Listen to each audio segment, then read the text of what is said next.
Сәлем достар, бүгін біз сіздермен Homebank приложениесінен кредит төлеп үйренетін боламыз.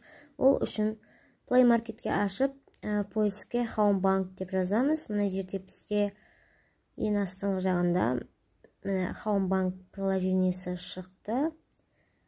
Ашамыз. Яғни мен бұрын тіркелгенмін. Мына жерде менде дайын тұр. Төлейтін кредитім Дос Про деп. Қазір үстіне басатын болам. Оплатить с другой карточкой батырмасын таңдаймыз.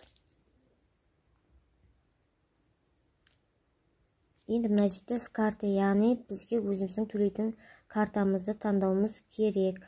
Мына жерде біз Каспий банк карточкасынан төлей алмаймыз, одан басқа біз карточкалардан төлей аламыз. Мен Народный банк карточкасынан төлейін деп жаттырмын. Менде бұрын таңдалған, сондықтан бірден таңдап өзімнің төлейтін кредит сумамды теремін. Менде 17 000 теңге ай сайын төлем. Перевести.